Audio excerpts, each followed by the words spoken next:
नमस्कार, मैं हूं रंजीत छाबड़ा। आप देख रहे हैं धमतरी का लोकप्रिय चैनल MGTV। आइए चलते हैं खबरों की ओर। महासमुंद लोकसभा क्षेत्र से भाजपा के प्रबल दावेदार प्रोफेसर डॉक्टर संजीव कर्मकार ने जी भवन में प्रेस कॉन्फ्रेंस लेकर कहा कि वे सर्व समाजों का समर्थन प्राप्त करने के लिए क्षेत्र के दौरे पर निकले हैं।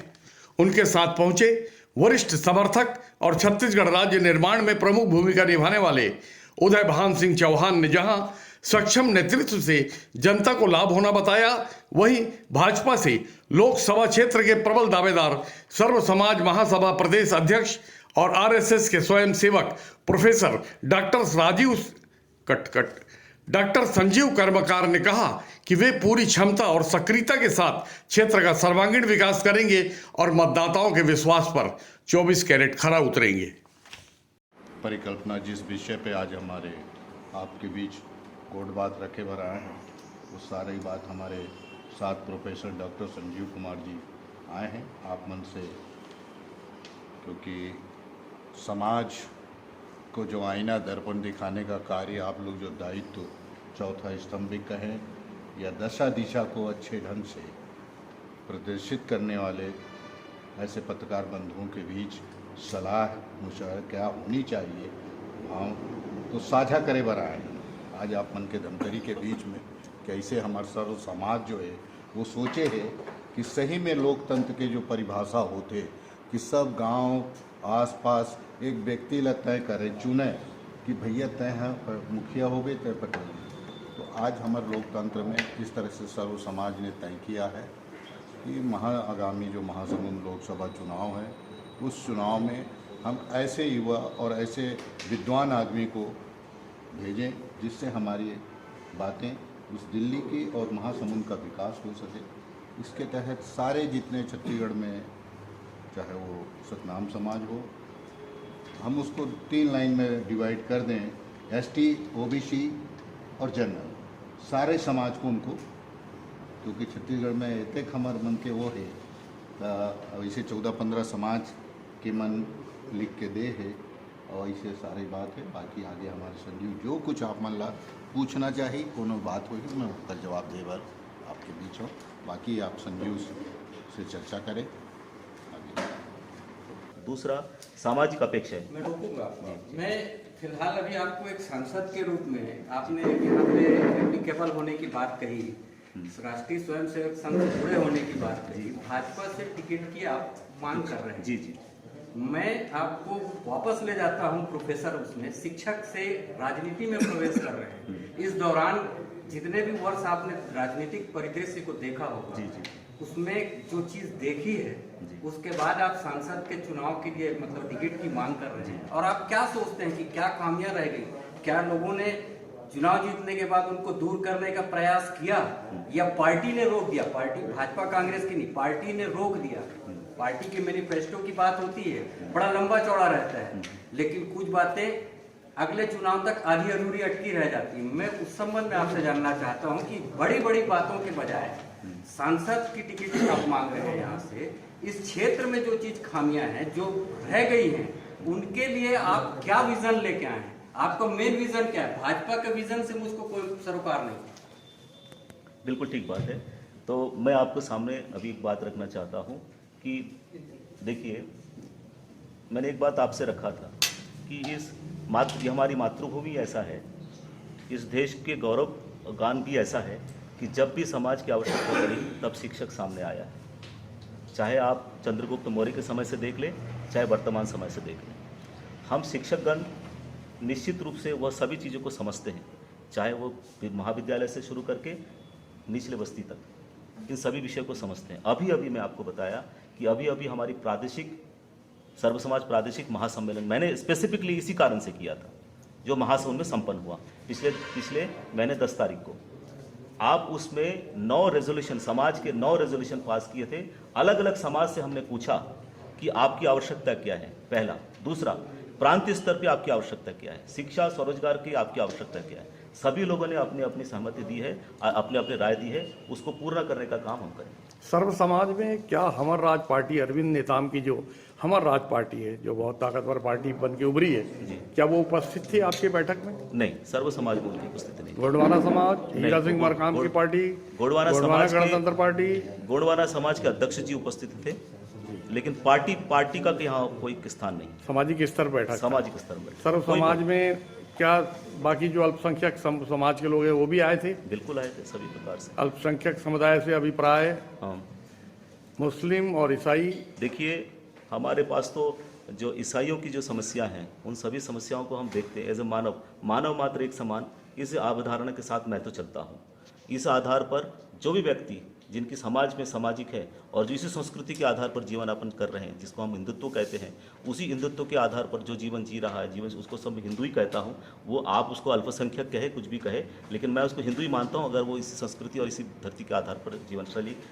जैसे आप विद्यालय महाविद्यालय की बात बोले, भाजपा के मैनिफेस्टो में मैंने खुद शामिल करवाया, वो ये है कि प्रत्येक जिलों में एक डिग्री यूनिवर्सिटी विश्वविद्यालय और जो मेडिकल कॉलेज है और एक कृषि विश्वविद्यालय। 13 समाजों में प्रमुख रूप से प्रमुख सत्तामी समाज, आदिवासी समाज, यादव समाज। इन्होंने समर्थन दिया आपको? जी जी ठीक है। का फिर से मैं उत्तर चाहता हूँ। प्रश्न ये था कि सांसद बनते ही 8 विधानसभा होती है, लोग धमतरी को भूल जाते हैं, तो आपकी कार्यनीति कार्यप्रणाली ऐसी क्या होगी कि जैसा विधायक धड़कता है मतदाताओं के दिलों में वैसा सांसद भी धड़के? ये प्रश्न का उत्तर अभी तक आपने नहीं दिया। जी, इस प्रश्न का उत्तर तो इसी प्रकार से है कि यहाँ के जितने भी हम राष्ट्रीय स्तर पर या प्रादेशिक स्तर पर जितने भी योजनाएं हैं, इसको पूर्ण रूप से लागू करने के लिए मुझे न जाने कितने बार आना पड़े, शायद 1000 बार आना पड़े, तो उसको करेंगे हम सब मिलकर करेंगे। और उनको 60% अनुदान के साथ, सब्सिडी के साथ वहाँ अपने एंटरप्रेन्योर बने, उद्योगपति बने, लघु उद्योग से लेकर के बृहद उद्योग तक, इन सभी योजनाओं को हम अपने यहाँ पहुँचा सकते हैं। मैंने आपको कहा ना कि मैं पूरी कोशिश करूंगा, पूरी कोशिश नहीं, पूरे 100% कोशिश करूंगा कि आपके इसी क्षेत्र में एमएसएमई का सेंटर खुलेगा। नए क्षेत्र में जा रहे हैं? जी जी जी जी जी बिल्कुल ठीक। और लोकतांत्रिक व्यवस्था के चौथे स्तंभ के रूप में हम आप सभी को साधुवाद देते हैं, और समाज या राष्ट्र दोनों आप ही के कंधों पे है। इस विषय को लेकर के जैसे हमारे डॉक्टर उदय भान सिंह जी आपसे वार्तालाप किया है कि आपके बगैर न लोकतंत्र रहेगी न समाज रहेगा, इन सभी को लेकर के आप लोग चल रहे हैं और आपको हम साधुवाद देते हैं, और इसलिए भी यह विषय आपके सम्मुख रखना आवश्यक हो गया है। मेरा परिचय सामाजिक परिचय है। मेरा नाम प्रोफेसर डॉक्टर संजीव कर्मकार वशिष्ठ, और सर्व समाज समन्वय महासभा के मैं प्रदेश अध्यक्ष हूँ, और राष्ट्रीय स्वयंसेवक संघ के मैं प्रबुद्ध वर्ग और प्रथम वर्ष शिक्षित स्वयंसेवक भी हूँ। इसके साथ साथ कुछ मानवाधिकार विभाग के भी मैं सदस्य हूँ, स्थायी सदस्य हूँ, और पेशे से मैं प्रोफेसर हूँ कंप्यूटर साइंस एप्लीकेशन और इंफॉर्मेशन टेक्नोलॉजी के। मेरे जो कुल जो शैक्षणिक और जो हमारी जो योग्यता है जिस पर हम प्रोफेसरी कर रहे हैं वह 22 वर्ष की है। कोरोना से पहले लगभग आज से और उससे पहले भी सामाजिक चिंतन और सामाजिक विषयों को लेकर चल रहे हैं, और स्वयंसेवक होने के नाते और साथ साथ जो है सामाजिक कार्यकर्ता होने के नाते हमने लगातार समाज के उत्थान में लगे हुए हैं। सामाजिक स्थिति में सर्व समाज समन्वय महासभा के प्रदेश अध्यक्ष होने के नाते लोकतंत्र, सामाजिक लोकतंत्र स्थापित करने में हम सफल हुए। लोगों के सभी प्रकार की सुरक्षा और स्वतंत्रता देने में हम सफल हुए। अभी मेरे द्वारा जो है छत्तीसगढ़ में 53 बच्चे की पढ़ाई हो रही है।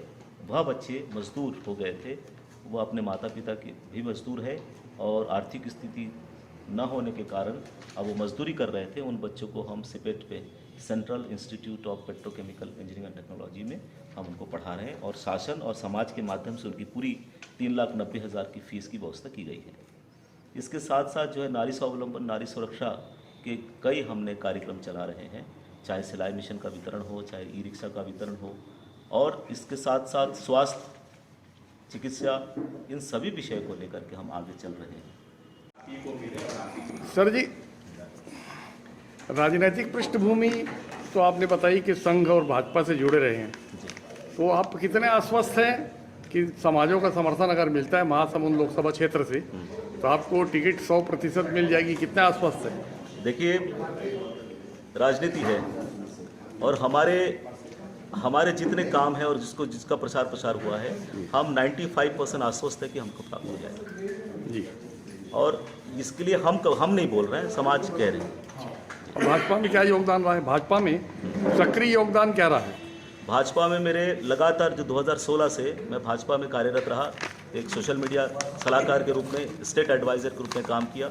शुरू में मैं आदरणीय हमारे रमन सिंह साहब के लिए जो काम करता रहा। अब जो है भाजपा में एक जो अभी जो हमने उस समय 2018 के चुनाव में हमने भाग लिया, इसके पश्चात जो है लगातार हम काम कर रहे हैं। इस साल भाजपा के मैनिफेस्टो को बनाने का और उसमें सहयोग देने का किसानों के 42 बिंदु और अन्य विषयों के 50 बिंदु को हमने सजेस्ट किया और कई बैठकें हमने सभी अधिकारियों के साथ किया, संगठन मंत्रियों के साथ किया, अरुण साहू जी के साथ किया, विजय बघेल जी के साथ किया और करने के बाद मैनिफेस्टो में आज बहुत सारे विषय हमारे हैं। पहला एक और विषय मैं आपको रखना चाहता हूँ, देखिए यूनिफॉर्म सिविल कोड में हमने बहुत सक्रिय उसको यहाँ से समर्थन देने के लिए भी, चूँकि प्रधानमंत्री जी इसको चाहते थे यूनिफॉर्म सिविल कोड स्थापित हो, लेकिन हमने देखा कुछ गलत फहमियों की वजह से आदिवासी समाज ने इसका विरोध किया था। आप लोगों को सबको ज्ञात होगा, आदिवासी समाज ने यहाँ मिलकर के गवर्नर साहब से मिलकर के राष्ट्रपति को ज्ञापन किया। हमने क्या किया, हमें लगा कि ये विषय बहुत गंभीर है, अगर ये विषय विरोध का होगा, माननीय प्रधानमंत्री जी जो है आदिवासी समाज के साथ एकदम हृदय से जुड़े हैं, उनको किसी प्रकार से इस विषय पे जो है जो मिसअंडरस्टैंडिंग और मिथ्स हैं ये नहीं होना चाहिए। इसके लिए हमने क्या किया, सबसे पहले प्रधानमंत्री जी को हमने ज्ञापन किया कि ये विषय चल रहा है। हमने 8 सभाएं की समाजों के अध्यक्षों के साथ, उसमें आदिवासी समाज को प्रमुखता से भाग लेने को कहा और अनुसूचित जाति के सबसे विद्वान व्यक्ति में से एक हमारे जो हमारे चंद्रसेन मैडम जो है, जो वहाँ से डीईओ रिटायर हुई है, उनको हमने ड्राफ्टिंग कमेटी का चेयरमैन बनाया।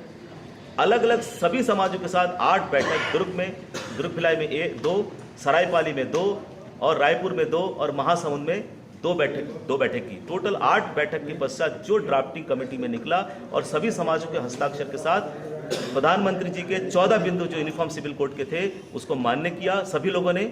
और यहाँ तक भी उन्होंने ये भी कहा कि जो खास करके हमारे जो चंद्रसेन मैडम ने कहा, जिनको हमने ड्राफ्टिंग कमेटी का चेयरमैन बनाया था, उन्होंने जब वो अनुसूचित जाति से आती है उनसे कहा कि आप इसका ड्राफ्टिंग पूर्ण करें और उन्होंने एक स्पेसिफिक नोट लिखा उसमें कि हम जो है लिविंग रिलेशनशिप नहीं चाहते, वो कोई विषय ना सुप्रीम कोर्ट में जाए ना हमारे समाज की आवश्यकता ही नहीं है।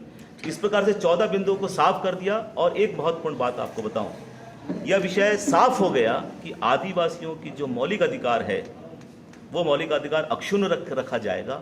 दूसरा, जल, जमीन, जंगल को संरक्षित रखा जाएगा, किसी भी प्रकार के आरक्षण में कोई छेड़छाड़ नहीं होगी। लेकिन पेशा कानून में आप लोग संशोधन नहीं कर रहे हैं, जिसकी वजह से अमर राज पार्टी का जन्म हुआ। उनका कहना है कि पेशा कानून यथावत लागू हो तो समस्या का हल है जी। लेकिन आप बता रहे हैं कि सबको कन्विंस किया जा चुका है। नहीं, कन्विंस किया जा चुका है। अब उनकी पार्टी का क्या उनका उद्देश्य है ये मैं बहुत ज़्यादा विस्तृत आपसे बात जानकारी नहीं लूँगा, लेकिन इसके बाद मैंने पार्टी कार्यालय से भेजते हुए मैंने प्रधानमंत्री जी को ज्ञापन भी भेजा है, सारी चीज़ पूरा समर्थन भी भेजा है और विषय पर बात आ जाएगी, वहाँ से मेरे पास उसका उत्तर भी आया है। एक आखिरी सवाल, बड़े बचेली साहब जुड़े रहे हैं जी। नक्सली क्षेत्र है, नक्सल प्रभावित क्षेत्र है, क्योंकि आप वहाँ, आपका शायद जन्म वहाँ से हुआ है जी। रायपुर में जन्म हुआ, बचपन हुआ। और वहाँ कितने साल रहे आप बस्तर में? बस्तर में मैं रहा कम से कम 12-13 साल। 12-13 साल में नक्सल समस्या का जन्म और उसका हल क्या दिखता है आपको? देखिए, नक्सल समस्या एक सामाजिक और राजनीतिक दोनों समस्या है और ये बहुत बड़ी विषय है। क्या इस विषय को अभी चर्चा करना ठीक है?